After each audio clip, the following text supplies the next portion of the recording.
Relatório de Laboratório de Operações Unitárias 2, Universidade de Santa Catarina. Experimento de adsorção em carvão ativo. Nossa equipe foi composta por Alice Girardi, José Vitor Scharf, Lara Fogaça e Leandro Siller. O experimento é realizado no primeiro semestre letivo de 2019. A adsorção é um fenômeno que envolve o contato de um sólido e um líquido ou gás, dando a transferência de massa na direção do fluido, o adsorbato, para o sólido, o adsorvente. Existem também dois tipos de adsorção. A adsorção física, onde o fenômeno é reversível e ocorre por forças entre moléculas do sólido e da espécie a ser adsorvida, sendo que a adsorção física é acompanhada pela liberação de calor da ordem do calor de sublimação do fluido, o soluto. E a adsorção química, que é o resultado da interação química entre o sólido e a substância dissolvida e é acompanhado pela liberação de calor da ordem do calor de reação. Seja qual for o tipo de adsorção, as curvas de concentração do soluto na fase sólida em função da concentração de soluto na fase fluida dependem da temperatura. Uma curva a uma dada temperatura é chamada de isoterma de adsorção. Isotermas do tipo 1 podem ser limitados a poucas camadas moleculares, onde os poros excedem um pouco o diâmetro molecular do adsorvente. Uma isoterma que pode ser aplicada à adsorção em superfícies homogêneas é a isoterma de Langmuir. Esta isoterma é característica por uma aproximação monoatômica a uma quantidade limite de adsorção, o que, presume-se, corresponde à formação de uma monocamada. Já isotermas do tipo 2 e 4 são os tipos mais encontrados em medidas de adsorção. Ocorrem em sistema não poroso ou com poros no intervalo de mesoporos ou macroporos. Já as do tipo 3 e 5 estão relacionadas a interações muito fracas em sistemas contendo macro e mesoporos. Um dos principais adsorventes utilizados é o carvão ativado, muito usado, por exemplo, em purificadores de água para remoção de impurezas, máscaras de gás para remoção de gases venenosos e até como auxiliar para tingimento de cabelos.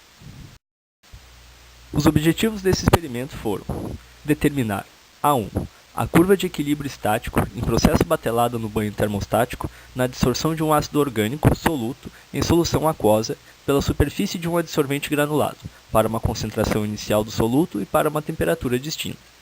A2. A curva cinética de adsorção para esta mesma temperatura, isoterma. B. Determinar as condições de equilíbrio dinâmico em processo contínuo numa mini coluna para as mesmas substâncias do item A e mesma temperatura. E C. Dimensionar uma coluna de adsorção a nível prático em função dos resultados obtidos no item A e também em função dos resultados obtidos no item B, comparando e analisando-se as duas metodologias.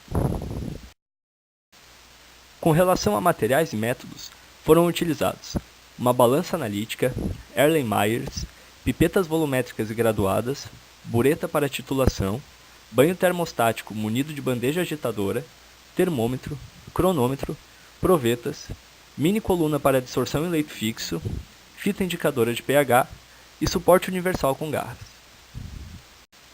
Falando de reagentes, foram utilizados carvão ativo, solução aquosa de ácido acético a aproximadamente 0,2 normal, solução aquosa de hidróxido de sódio a aproximadamente 0,2 normal, indicador ácido-base a fenolftaleína, água destilada e um reservatório de solução de ácido acético para alimentação contínua da mini coluna de adsorção. Com relação ao procedimento experimental, procedimento A1. 6 amostras de carvão ativo de aproximadamente 0,5, 2, 3,5, 5, 6,5 e 8 gramas foram pesadas e alocadas em Erlenmeyers. Com auxílio de uma pipeta volumétrica de 100 ml, foram adicionados 100 ml da solução aquosa de ácido acético a cada Erlenmeyer. Os Erlenmeyers foram colocados sobre a bandeja agitadora no interior do banho termostático cuja temperatura regulada foi 25,7 graus Celsius. As amostras foram deixadas sob agitação por 60 minutos para atingir o equilíbrio do sistema. Em seguida, 2 amostras de 10 ml cada foram retiradas de cada Erlenmeyer para realizar titulações em duplicata, a fim de determinar a quantidade final de ácido acético na fase fluida do sistema. Procedimento A2. Foram pesadas 6 amostras de carvão ativo de 5 gramas cada, colocando-as em 6 Erlenmeyers de 125 ml limpos e secos. Adicionou-se rapidamente em cada Erlenmeyer 100 ml de solução aquosa de ácido acético e começou-se a marcar logo em seguida o tempo individual para cada Erlenmeyer, os quais foram colocados em agitação. A cada 5 minutos, um Erlenmeyer foi retirado do banho. As titulações para a determinação do conteúdo de ácido acético na fase fluida foram feitas conforme descrito para a parte A1 do experimento. Procedimento A3. Pesou-se uma quantidade de carvão ativo granulado necessária para encher a mini-coluna. Uma proveta foi colocada ao lado da mini-coluna para coletar o volume total de efluente que passou pela coluna durante toda a operação. A alimentação contínua de solução de ácido pela mini-coluna foi regulada entre 2 a 3 ml por minuto. Assim que a solução atingiu o topo da coluna e começou a pingar na proveta, acionou-se um cronômetro e o pH no topo da coluna foi monitorado com fita indicadora de pH, inicialmente neutro. Quando o pH atingiu o valor aproximado de 4, o experimento foi interrompido e registrou-se o tempo total decorrido e o volume total que passou pela coluna.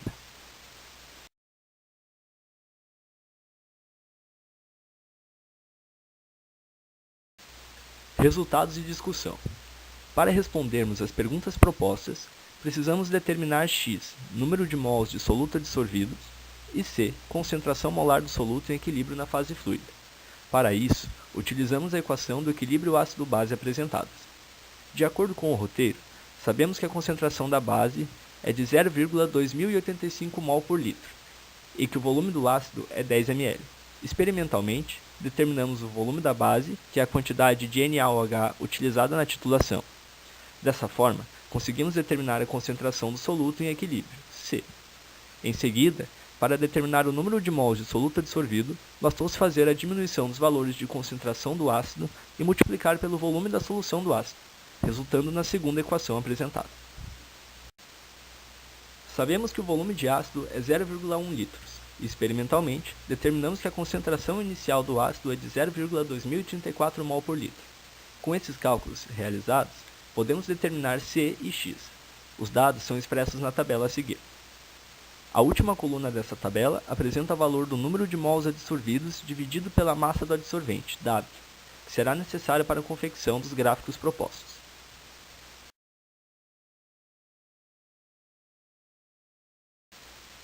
O gráfico apresentando a variação da quantidade de mols de soluto adsorvidos por grama de adsorvente X sobre W com a concentração molar de soluto no equilíbrio C pode ser também chamado de isoterma de adsorção. Comparando com os modelos de isoterma de adsorção no modelo BDDT, o gráfico gerado apresentou maior semelhança com a isoterma do tipo 2, típico em sólidos não porosos ou com poros de grande diâmetro. Pode-se perceber que neste gráfico há uma formação de monocamada até o primeiro ponto de inflexão, o que indica forte interação entre adsorvente e adsorbado. Em seguida, a formação de multicamadas. Para podermos determinar XS, o valor de saturação da monocamada em moles de soluto por grama de adsorvente, e KL, a constante de equilíbrio, tomamos com base a isoterma de Langmuir e, linearizando sua equação, obtivemos a equação em azul. A reta obtida apresentou coeficiente de correlação linear próximo a 0,9. Este resultado não é muito satisfatório, o que pode ser comprovado pelo item anterior, onde demonstramos o comportamento mais semelhante à isoterma do tipo 2 e não à do tipo 1, correspondente à isoterma de Langmuir. Entretanto, tomando como aceitável o resultado do gráfico, podemos determinar os valores de XS e KL a partir da linearização. Na segunda parte do experimento, foi adicionada uma quantidade fixa de adsorvente, 5 gramas, e deixou-se variar o tempo para acontecer o equilíbrio. Seguindo a mesma lógica de cálculo da primeira parte do experimento, montou-se a seguinte tabela. Em seguida, montou-se o gráfico que expressa o número de mols adsorvidos com o tempo. Nela, pode-se observar um parâmetro crescente no gráfico, que deve ser observado até a saturação do adsorvente, ou seja, o equilíbrio.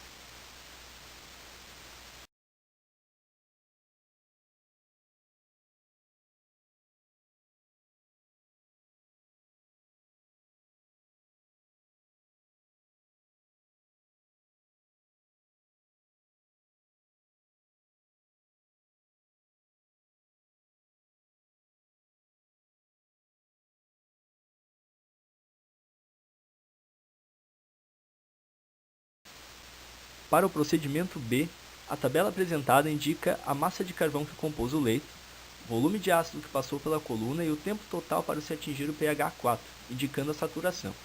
A partir desses dados e do volume que a massa de carvão ocupa, foram calculados a porosidade e a densidade aparente que compõem o leito. Seguindo o roteiro do experimento, temos um problema proposto. que foi projetar um sistema de adsorção para uma indústria que possui um efluente aquoso de ácido acético com uma concentração de 12 gramas por litro e uma vazão constante de 600 litros por hora, cuja temperatura está entre 20 e 25 graus Celsius. Deseja-se diminuir a concentração deste efluente para no máximo 1,2 gramas por litro, e a empresa possui vários cilindros de 5 metros de altura e 1 metro de diâmetro que podem ser aproveitados.